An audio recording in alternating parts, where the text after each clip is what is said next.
मोहम्मद साहब के जन्मदिन पर हिंदू दोस्तों को अपने घर पर खाने की दावत देने की अपील की प्रॉफिट फॉर ऑल संस्था ने। माशाल्लाह हमने ये तय किया है कि 28 तारीख को हर मुसलमान अपने घर में हमारे 2-3 हिंदू भाइयों को दावत देगा, उसको खाना खिलाएगा, उससे अच्छी अच्छी बातें करेगा और मोहब्बत का हाथ बढ़ाएगा उसकी तरफ, ताकि ये हम लोग में आपस में सोशल फैब्रिक हमारा जो है वो स्ट्रॉन्ग हो।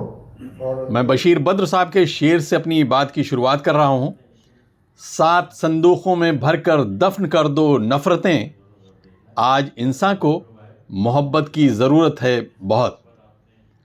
देश में मजहबी बुनियाद पर बढ़ रही नफरत और गलतफहमियों को दूर करने के लिए पिछले 1 साल से मुंबई के अलावा महाराष्ट्र के कई जिलों में प्रॉफिट फॉर ऑल यानी मुसलमानों के अंतिम पैगंबर अर्थात ईश्वर के दूत मोहम्मद साहब सिर्फ मुसलमानों के ही नहीं बल्कि पूरे संसार के पैगंबर हैं। इस उद्देश्य से शुरू किए गए मूवमेंट में मोहम्मद साहब के जन्मदिन के अवसर पर आपसी भाईचारे को बढ़ाने के लिए कई तरह के कार्यक्रमों की शुरुआत की जा रही है। मीडिया कर्मियों से बात करते हुए पूर्व विधायक और इस्लाम जिमखाना के प्रेसिडेंट यूसुफ अब्राहनी, जो खुद प्रॉफिट फॉर ऑल से जुड़े हुए हैं, उन्होंने इसके विषय में संक्षेप में जानकारी दी।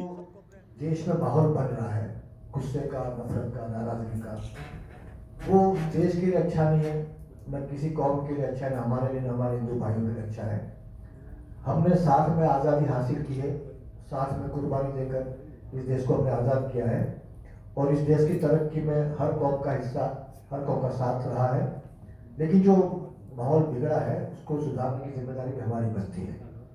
तो हमने सोचा कि हमारे प्रॉफिट का जो बर्थडे है उसी दिन को इसको काम को शुरू किया जाए और उनकी जो भी टीचिंग्स थी वो लोगों में आम की जाए, जिस पर हमारे लोग भी अमल करें और हमारे बाकी जो नॉन मुस्लिम भाई हैं वो भी समझे कि भाई जो भी आपके दिल में मिसगिविंग्स है, जो भी आपको गलत फहमी है वो दूर हो। तो उससे बहुत सारी हदीसें हैं अल्लाह के रसूल की, वो आप तक पहुंची होगी या पहुंचेगी। एक छोटी सी बात मेरे जहन में ये आती है कि ये आज से कुछ 6 महीने पहले की बात है, एक छोटा सा व्हाट्सएप पोस्ट आया था, बड़ा इंटरेस्टिंग और बड़ा अच्छा लगा वो पढ़ के, सुन के, काफ़ी उसकी तारीफ हुई कि एक मस्जिद के बाहर एक मोटर बाइक पे एक हिंदू लड़का बड़ा टीका लगा था, वो खड़ा था वहाँ, क्योंकि मस्जिद के सामने था।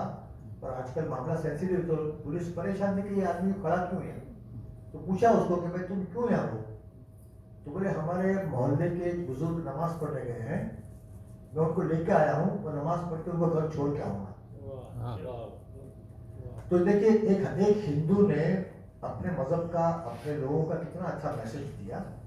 उसी तरह हमारे कोरोना में हमने देखा कि 4 मुसलमान एक हिंदू की अर्थी को लेकर शमशान भूमि जा रहे थे, तो वो एक पोस्ट आया। आप देखिए कि दोनों कौम के लोग कितनी प्यार मोहब्बत, कितना भाईचारा, कितना एक दूसरे के लिए हमदर्दी है। लेकिन अचानक क्या होता है कि हम लोग नाराज हो जाते, गुस्सा होते हैं, माहौल को खराब करते हैं। तो हम समझते हैं कि दोनों कौम के अंदर कुछ परसेंट लोग ऐसे हैं जो माहौल खराब करते हैं, माहौल को बिगाड़ते हैं और शायद किसी पॉलिटिकल पार्टी को उसका फायदा पहुंचता होगा। वो हमारा कोई एलिगेशन नहीं है, लेकिन ये है कि देश के लिए, देश की तरक्की के लिए, देश के लोगों के लिए ये सब माहौल अच्छा नहीं है। तो हम चाहते हैं कि क्योंकि वो हमारे हिंदू भाई मेजोरिटी में हमारे बड़े हैं, तो उनके दिल में कुछ नाराजगी, गुस्सा कम करना हमारी जिम्मेदारी है। हमको हमारा हाथ फिर बढ़ाना पड़ेगा उनकी तरफ कि आप लोग हमसे प्यार कीजिए, हमारे मजहब को समझिए, हमारे मजहब के बारे में जो भी गलत फहमी आपके जहन में उसको दूर करिए। हम लोग भी आप जैसे, हम जैसा आप आपके मजहब में जैसा बोलो, झूठ मत बोलो, हमारा मजहब भी वही कहता है, प्यार करो, नफरत मत करो, गुस्सा मत करो, किसी पे जुल्म मत करो, किसी को बेकसूर मारो मत, और मतलब रिलीफ पहुंचाओ, चैरिटी करो। सब बातें तो सेम है ना। उसके बावजूद भी जो माहौल बन रहा है वो अच्छा नहीं हमारे लिए। तो हमने चाहा कि इस मुबारक दिन पर हमारे अल्लाह के रसूल की वो हदीसें हैं जो आप पढ़ोगे, आप सुनोगे, आप उस पर गौर करोगे तो आपको बड़ा अच्छा लगेगा कि बहुत अच्छी अच्छी बातें हैं। जैसा एक आमतौर पर बहुत सारी हदीस हम लोग कह सकते हैं, लेकिन हमेशा एक ही कोट करता हूँ मैं ताकि पूरा मैसेज चले जाए कि अगर आपका पड़ोसी भूखा है और आपने खाना खा लिया तो आप मुसलमान नहीं हो। कितना स्ट्रॉन्ग वर्डेड है कि अगर आप पड़ोसी कौन है, ऐसा नहीं कि बिल्कुल मेरे घर के बाजू वाला, 40 घर यहाँ, 40 घर यहाँ, 40 घर यहाँ और 40 घर यहाँ, ये मेरे पड़ोसी हुए।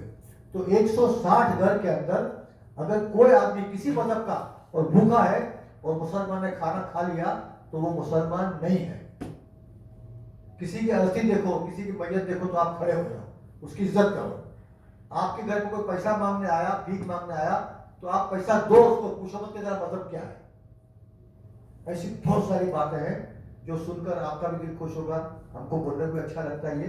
और हम लोग चाहते हैं कि इसी जरिए से हम लोग आपस में प्यार बहुत बांटें और जो नाराजगी, जो नफरत है, जो गुस्सा है कम हो और देश की तरक्की के लिए हम लोग आगे बढ़ें, यही मकसद था। और मैं सबका आपका शुक्रिया अदा करता हूँ, क्योंकि ये शिकायत हमको आती थी हमारे हिंदू भाइयों की तरफ से कि भाई आपकी मस्जिद कैसी है, मस्जिद में क्या होता है, नमाज किस तरह पढ़ते हैं, आपका रोज़ा क्या है, आप मतलब ईद कैसा मनाते हो, हमको बुलाते क्यों ईद के लिए।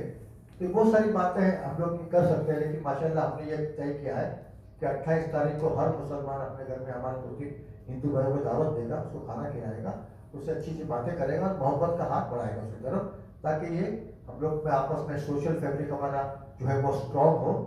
और जो भी कोशिश 2-3% लोग यहाँ वहाँ जो भी कोशिश करते हैं उससे हमारा माशरा बिगड़े नहीं और नाराजगी पैदा नहीं। प्रॉफिट फॉर ऑल इस संस्था ने पिछले साल से अपने कार्यक्रम की शुरुआत की है। इससे जुड़े नौजवानों का कहना है कि उनका मकसद मोहम्मद साहब के व्यक्तित्व को लोगों तक पहुंचाना है। इस्लाम नमाज, रोज़ा और हज के अलावा मानवता के लिए किस तरह का संदेश देता है, इन विषयों की जानकारी अलग अलग कार्यक्रमों के जरिए आम लोगों तक पहुंचाई जाएगी। इस विषय में जुमेरात यानी गुरुवार की शाम में इस्लाम जिमखाना में मीडिया कर्मियों के साथ एक अनौपचारिक चर्चा की गई, जिसमें प्रॉफिट फॉर ऑल संस्था शुरू करने वाले सईद खान और आमिर इदरीसी के अलावा प्रोफेसर कासिम इमाम, प्रोफेसर ज़ेबा मलिक, निज़ामुद्दीन राइन, सैयद ज़ीशान अहमद, एडवोकेट मुबीन सोलकर, वरिष्ठ पत्रकार फारूक सैयद के अलावा मीडिया और समाज सेवा से जुड़ी कई बड़ी हस्तियां मौजूद थीं। मैं जाफ़र मलिहाबादी के इस शेर से अपनी बात को ख़त्म करूंगा। दिलों में हुब्बे वतन है अगर तो एक रहो, निखारना ये चमन है अगर तो एक रहो। असरार अहमद के साथ आबिद नकवी, प्रेस 9 न्यूज़, मुंबई।